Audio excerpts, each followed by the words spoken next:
दोस्तों नमस्कार। Learning by AP sir YouTube channel में स्वागत है।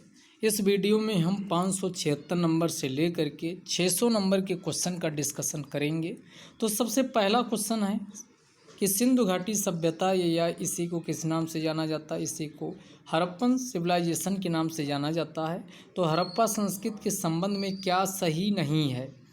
पहला, हड़प्पा संस्कृति के नगरों में पकी हुई ईंटों का इस्तेमाल किया गया। बिल्कुल बात सही है, क्योंकि हड़प्पा सभ्यता जो थी एक नगरीय सभ्यता थी और इस सभ्यता में पकी ईंटों का प्रयोग किया गया। पकी ईंटों का प्रयोग किया गया। हालांकि कहीं कहीं पत्थरों का भी प्रयोग मिला है, लेकिन ज़्यादातर पकी हुई ईंटों का नगरों में पकी हुई ईंटों का इस्तेमाल किया गया है। सही है। अगला, सबसे पहले जो कपास है, कॉटन है, सबसे पहले कपास पैदा करने का श्रेय जो जाता है वो किसको जाता? सिंधु घाटी सभ्यता। सिंधु घाटी सभ्यता के लोगों को जाता, ये भी सही है। यहाँ के लोग धातु के सिक्के का प्रयोग करते थे, ये गलत है, क्योंकि यहाँ पर जो लिपि मिली है उस लिपि पिक्टोग्राफ है और लिपि को हम अभी तक रीड नहीं कर पाए हैं, तो इस संबंध में हमारा कोई भी जानकारी नहीं है। यहाँ के लोग धातु के सिक्कों का प्रयोग करते थे या नहीं करते थे, ये गलत है, जिसके बारे में कुछ भी आपका क्लियर नहीं पता चला है। अगला, यहाँ के लोग जो यहाँ पर मंदिर का कोई साक्ष्य नहीं पाया गया। बिल्कुल बात सही, क्योंकि मंदिर का साक्ष्य कहाँ पाया जाएगा? यहाँ पर मंदिर का कोई साक्ष्य नहीं पाया गया। तो मंदिर आप देखोगे आगे वैदिक सभ्यता या उत्तर वैदिक काल में, तो वहाँ पर मंदिर पाया जाएगा। तो ये आपका बिल्कुल सही है। इसमें गलत कौन है? ये सी वाला गलत है कि यहाँ के लोग धातु के सिक्कों का प्रयोग करते थे। अगला क्वेश्चन है, निम्नलिखित कथनों पर विचार कीजिए। ऋग्वेद में इंद्र को पुरंदर कहा गया है।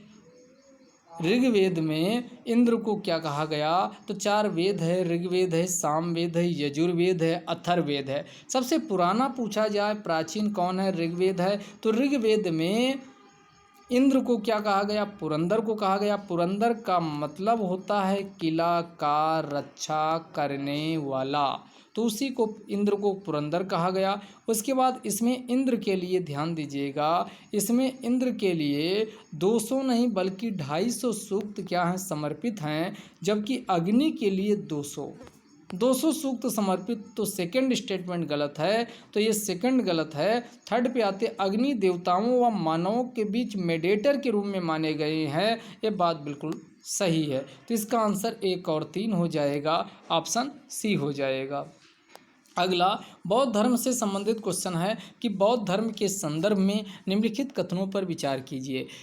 याद रखिएगा, बौद्ध धर्म आत्मा को स्वीकार नहीं करता है।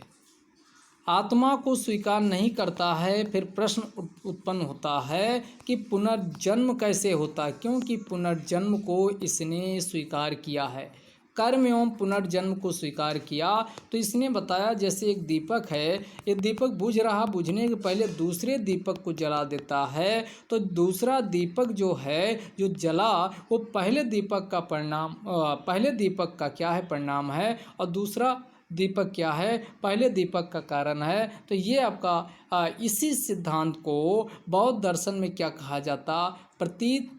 प्रतीत समुत्पाद के नाम से जाना जाता है। प्रतीत समुत्पाद। तो आपको ये दीपक वाला ये अगर समझ में ना आए तो एक कीवर्ड ध्यान रखिएगा, जो ये आत्मा को नहीं मानता उसके संबंध में जो सिद्धांत प्रस्तुत करता है उसी को प्रतीत समुत्पाद के नाम से जाना जाता है। तो आत्मा को ये स्वीकार नहीं करता, ये बात क्या है? सही है। इसने मध्यम मार्ग को अपनाया है, तो इसमें कौन? दोनों स्टेटमेंट क्या हो जाएंगे? सही हो जाएंगे, ये ध्यान रखिएगा।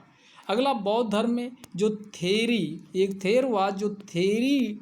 की संकल्पना आई, तो थेरी ऐसी महिलाओं को कहा गया जो निर्वाणा को प्राप्त कर लिया है। तो उसी ऐसी महिलाएं जो निर्वाण को प्राप्त कर लिया है उन्हीं को थेरी कहा जाता है। अगला, नल इर दिव्य प्रबंधन देखो, 2 भक्ति आंदोलन जब शुरू हुआ तो दक्षिण भारत में 2 शाखाएं हुई। एक को क्या कहा गया? एक को नयनार कहा गया, एक को क्या कहा गया, ध्यान दीजिएगा, एक को नैनार कहा गया और दूसरे को अलवार कहा गया। अब ध्यान समझिएगा, नैनार, इसको नास से याद रखिएगा, नास, तो आप कभी भूलोगे नहीं। नैनार नाश करते हैं, तो यहाँ ये शैव के जो अनुयायी थे, शिव की जो पूजा अर्चना करते थे, वो नैनार कहलाए, जबकि विष्णु के उपासक आपके अलवार कहलाए। अलवार किसके, विष्णु के कहलाए। तो यहाँ नल ईर दिव्य प्रबंधन, यानी जो आपका ध्यान समझिएगा, यानी नैनार से नहीं है, देखो ना आ रहा नल का मतलब नैनार, आप सीधे शब्द वाला ना नैनार वाले के साथ इसका संबंध नहीं है। तो ये किसकी रचनाएं हैं, ये अलवार संतों की रचनाओं का संकलन क्या कहलाता है, नल ईर दिव्य प्रबंधन कहलाता है। तो ये ध्यान रखिएगा, इसको गलत मत करिएगा। अगला क्वेश्चन है, सर्व छत्रांतक तथा उग्रसेन किसको कहा गया, तो ये महापद्म नंद को सर्व छत्रांतक व उग्रसेन कहा गया है। अगला ये धनानंद वही है जिसके काल में कौन, यानी कौटिल्य रहते थे, कौटिल्य या चाणक्य रहते थे, और इसी का अपमानित किए थे धनानंद ने, जिन्होंने ठान लिया था कि इसका सर्वनाश करेंगे, और फिर चंद्रगुप्त की सहायता से और धनानंद का साम्राज्य का कौटिल्य के द्वारा, चाणक्य के द्वारा तहस नहस कर दिया गया। अगला महाविभाषा शास्त्र का संकलन किस बौद्ध संगीति में हुआ, तो 4 बौद्ध संगीति हुई हैं। एक आपकी, यानी इसको ध्यान रखिएगा, किससे, RVPK, ये RVPK पहली राजगृह या गिरिब्रज में हुई, दूसरी वैशाली में हुई, जिसे वज्जी भी महाजनपद में आपने देखा था, इसे वज्ज के नाम से जाना गया था। अगला पाटलिपुत्र में हुई, अगला कश्मीर के कुंडल वन में हुई है। पहला 383 BC में हुई, दूसरी वाली 283 BC में हुई, और अगली वाली 250 BC में हुई, और लास्ट वाली आपकी कितना, तो लास्ट वाली आपकी 75 BC में, ईस्वी में होती है। तो ये ध्यान रखिएगा। तो ये आपकी 4 बौद्ध संगीति का आयोजन हुआ। अब चारों का आपका कहाँ कहाँ हुआ वो पता होना चाहिए। तो अब पहला हमने क्या कहा कि पहला राजगृह या गिरिब्रज में हुआ, दूसरा वैशाली, तीसरा पाटलिपुत्र, चौथा कश्मीर या के कुंडल वन में आयोजन होता है। पहली वाली बौद्ध संगीति ध्यान समझिएगा। अब इसमें शासक भी पूछा जा सकता है कि किसका, कौन शासक था, किसके शासनकाल में हुआ। पहले वाले में ध्यान रखिएगा अशोक शासक था। दूसरे वाले में, पहले वाले में शासक, अगर ये शासक पूछा जाए तो ध्यान रखिएगा, पहले वाले में अजातशत्रु शासक था, दूसरे में आपका काला अशोक था। अगले वाले में, इसको ध्यान से समझ लीजिए, एक आपका RVPK। तो इनके शासकों को एक बार आप देख लीजिएगा कि किसमें कौन शासक रहे हैं। तो यहाँ पर जो 4 बौद्ध संगीति हुई है RVPK, तो पहले वाले राजगृह, दूसरी वाली वैशाली, तीसरी वाली पाटलिपुत्र, अगली आपकी किसमें, कश्मीर कुंडल वन में हुई।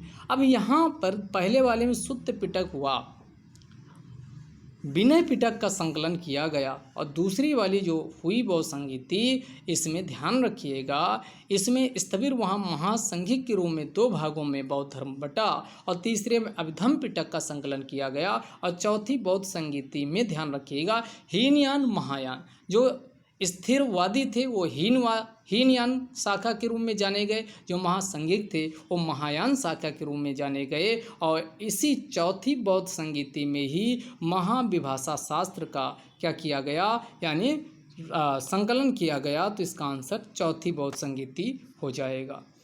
अगला क्वेश्चन है, पुहार निम्नलिखित में से किसकी तटीय राजधानी थी, तो चोल। जो चोल, ये आपका तमिलनाडु वाले तट पे आएंगे, तो तमिलनाडु में एक आपका बंदरगाह हुआ करता था पुहार, और इसी पुहार को चोलों ने अपनी तटीय राजधानी कोस्टल कैपिटल बनाया था। तो इसका आंसर हो जाएगा चोल। अगले क्वेश्चन पे आइए, अभंग ये रचनाएं जो हैं, ये तुकाराम की भक्ति की कविताएं क्या कहलाती हैं, ये अभंग कहलाती। और तुकाराम में महाराष्ट्र में भगवान विष्णु को विठोबा के रूप में क्या किया जाता है, यानी उपासक के रूप में इसको यानी पूजा अर्चना की जाती है। तो जो अभंग है तुकाराम की भक्ति कविताओं को कहा जाता है, जिनका संबंध महाराष्ट्र से है। अगला, निम्नलिखित में से कौन सा ज्वालामुखी सही सुमेलित नहीं है?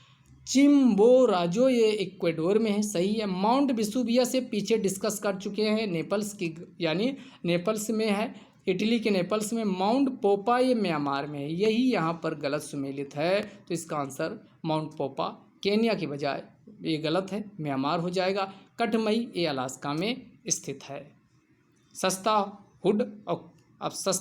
हुड और आपका कटमई, 3 ध्यान रखिएगा। सस्ता भी यहीं अलास्का में है, सस्ता अमेरिका में, हुड उसके बाद आपका कटमई ये अमेरिका में है। अगला, निम्नलिखित में से कौन सा एक अवक्षेपण भूमि का मतलब जमाव से, अपर्दन और दूसरा जमाव। तो जमाव से जो निर्मित होता है उसी को डेल्टा बोलते हैं। नदियों द्वारा बहाकर लाए गए मलबे को जब किसी एक स्थान पर त्रिभुज के रूप में जमा कर दिया जाता है तो त्रिभुज नुमा जो संरचना बन जाती है वही क्या कहलाती है? वही डेल्टा कहलाती है। क्या कहलाती? वही डेल्टा कहलाती है। तो इसका आपका जैसे सुंदरबन डेल्टा, इसका आंसर डेल्टा हो जाएगा। अगला, केरल सरकार के द्वारा निर्धारित 2020 के अनुसार कृषि उत्पादों के लिए न्यूनतम समर्थन मूल्य, इसी को MSP मिनिमम सपोर्टिव प्राइस के नाम से जाना जाता है। केरल भारत का एकमात्र पहला ऐसा राज्य बना जो वेजिटेबल्स के लिए, सब्जियों के लिए क्या किया है? MSP का अनाउंसमेंट किया है।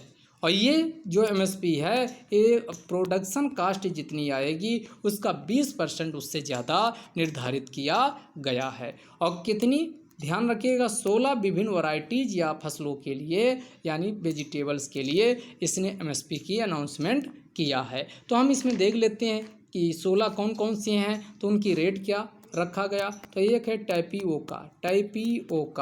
टाइपियोका का रेट रखा गया 12 रुपये प्रति केजी। ये सब प्रति केजी है। तो टाइपियोका की कीमत कितनी? 12 रुपये प्रति केजी। उसके बाद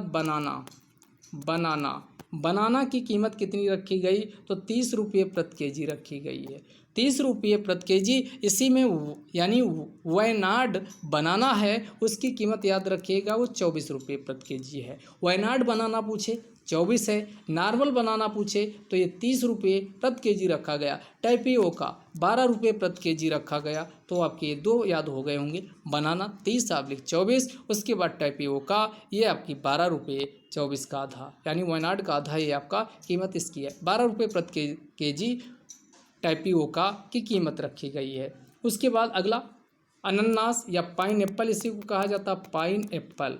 और पाइन एप्पल की जो कीमत घोषित की गई है वो 15 रुपये प्रति केजी घोषित की गई। पाइन एप्पल 15 रुपये है। उसके बाद अगला ये पेठा को ही आयस गोल्ड के नाम से जाना जाता है। आयस गोल्ड के नाम से जाना जाता। उस पेठा की कीमत 9 रुपये प्रति केजी निर्धारित की गई है। तो पेठा हो गया। पेठा के बाद कुकम्बर खीरा की कीमत जो निर्धारित की गई 8 रुपये प्रति केजी रखी गई है। उसके बाद करेला की कीमत 30 रुपये प्रति केजी निर्धारित की गई है। करेला के बाद अगला आइए, तो अगला आपका चिचिंडा, इसी को कहा जाता है चिचिंडा की कीमत कितनी रखी गई? तो चिचिंडा की कीमत, इसको स्नेक गार्ड के नाम से जानते हैं, और इसकी कीमत रखी गई है 16 रुपये प्रति केजी। कितना? 16 रुपये प्रति केजी चिचिंडा है। और चिचिंडा के बाद अगला आइए, चिचिंडा के बाद टमाटर की कीमत 8 रुपये प्रति केजी, टमाटर 8 रुपये प्रति केजी। उसके बाद बीन्स में 2 हैं, एक बीन्स नदान है और एक बीन्स है। तो बीन्स नदान वाली कीमत आपकी कितना है? तो वो रखी गई है 34 रुपये, और नॉर्मल बीन्स की कीमत 28 रुपये है। तो बीन्स के बाद फिर आपका लेडीज फिंगर, यानी इसी को क्या कहते हैं? भिंडी बोलते हैं, लेडीज फिंगर। और लेडीज फिंगर भिंडी की कीमत जो रखी गई है वो 20 रुपये प्रति केजी रखी गई है। उसके बाद कैबेज की कीमत कितनी रखी गई है? तो 11 रुपये प्रति केजी रखी गई है। उसके बाद गाजर की कीमत 21 रुपये प्रति केजी रखी गई है। गाजर की कीमत 21 रुपये प्रति केजी है। टमाटर, गाजर तो गाजर 21, टमाटर 20 है। उसके बाद फिर आपका चुकंदर 21 है, तो चुकंदर एक रेट का है। चुकंदर भी 21 है, गाजर भी 21 है, टमाटर 20 है। और उसके बाद सबसे लास्ट बचता है यानी लहसुन, गार्लिक है सबसे महंगा, इसको घोषित किया गया 139 प्रति केजी। अब क्वेश्चन पे आ जाइए। केरल सरकार के द्वारा निर्धारित 2020 के अनुसार कृषि उत्पादों के न्यूनतम समर्थन मूल्य का कौन? आलू 20 रुपये, अभी आपने देखा। गाजर, चुकंदर 21, आलू 20। टमाटर भी कितना 20 रुपये रखा गया। टमाटर भी 20 रुपये था, भिंडी भी 20 रुपये था, आलू भी आपका क्या था, पोटैटो, इसको भी कितने रुपये, 20 रुपये में रखा गया। तो आपका ध्यान रखिएगा। लेकिन टमाटर 8 रुपये है, ये पेठा 9 रुपये, टमाटर 8 रुपये। तो इसका आंसर क्या हो जाएगा? उपरोक्त सभी। अगला क्वेश्चन है कि आपातकाल के दौरान मौलिक अधिकारों के निलंबन से संबंधित प्रावधान कहाँ से लिए गए? तो मौलिक अधिकार के निलंबन का आपातकाल के दौरान जो मौलिक अधिकारों का सस्पेंशन होता है, इसे जर्मनी के वाइमर संविधान से लिया गया है। तो इसका आंसर पहला ऑप्शन हो जाएगा। अगला क्वेश्चन है, अंतर्राष्ट्रीय समझौते को प्रभावी करने के लिए किस अनुच्छेद के तहत प्रदान किया गया? तो आपके आर्टिकल 253 में कहा गया कि केंद्र सरकार के द्वारा अंतर्राष्ट्रीय समझौतों को प्रभावी बनाने के लिए कोई भी उपबंध किया जा सकता है, वो भले राष्ट्र सूची का विषय क्यों ना हो। तो इसका आंसर क्या हो जाएगा? इसका 253 हो जाएगा। अगला, 2 या 2 से अधिक राज्य की रिक्वेस्ट पर भी केंद्र के द्वारा राज्य के लिए कानून बनाया जा सकता, ये बात किस में की गई? आर्टिकल 252 में की गई है। तो 52 में 2 आ रहा, तो 2 या 2 से अधिक राज्य वाला।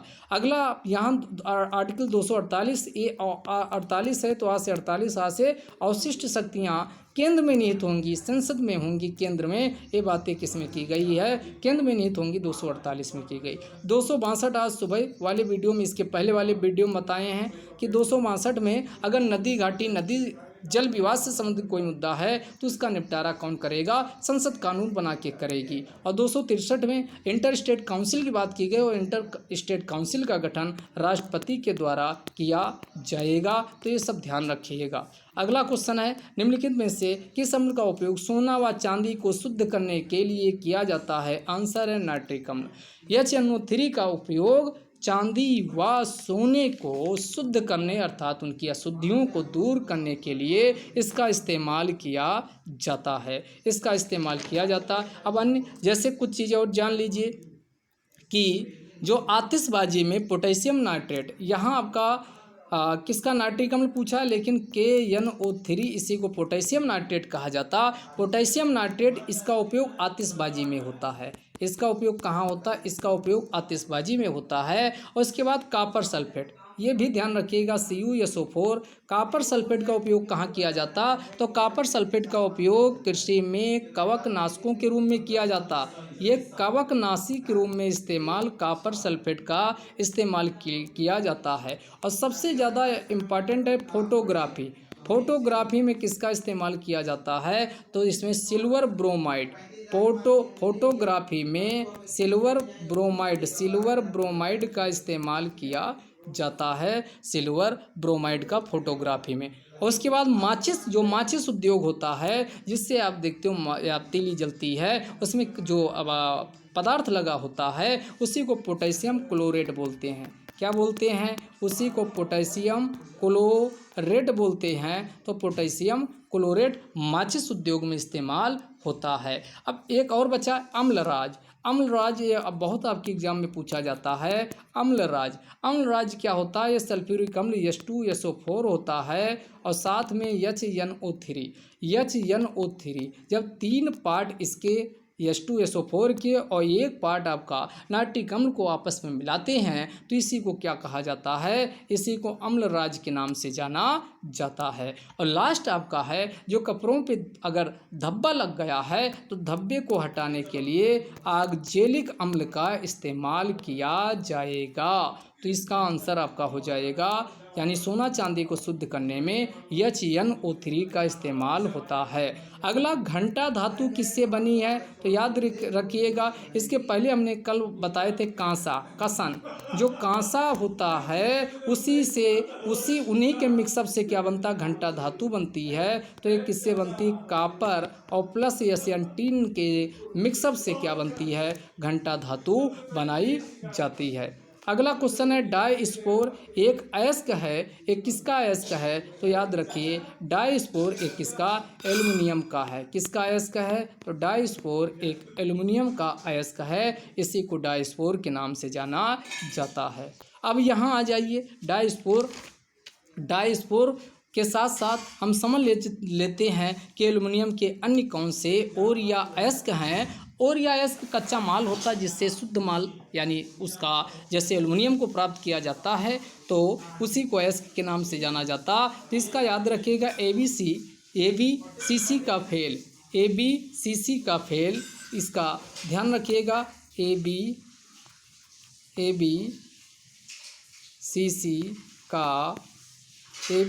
का फेल। तो यहाँ आपका क्या हो जाएगा, ए से आपका ध्यान रखिएगा, ए से आपका क्या हो जाएगा, ए से ध्यान रखिएगा एल्युमिनियम के एलुनाइट हो जाएगा। ए से आपका क्या हो जाएगा, एलुनाइट भी एल्युमिनियम का अयस्क है, ए से एलुनाइट हो जाएगा।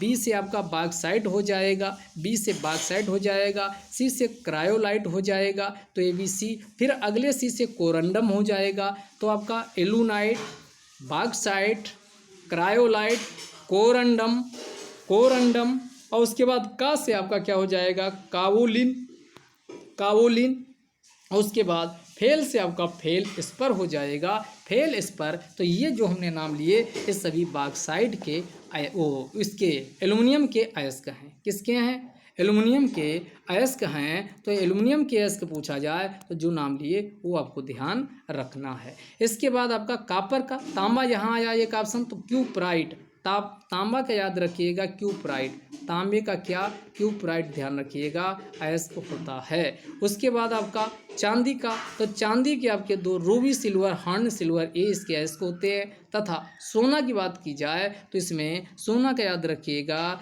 कौन, तो आपका कायलावेराइट हुआ, सिलबेनाइट, कायलावेराइट हुआ, सिनबेनाइट किसके होते हैं, सोने के क्या होते हैं, अयस्क होते हैं। अगला, मानव में तांबे की अधिकता से कौन सी बीमारी होती है, तो मानव में तांबे की अधिकता की वजह से विल्सन बीमारी होती। जब तांबा मानव शरीर में ज़रूरत से ज़्यादा यानी उत्सर्जित होने लगता है और शरीर उसको बाहर निकालने में अक्षम हो जाता है तो उससे जो बीमारी होती उसी को विल्सन के नाम से जाना जाता है।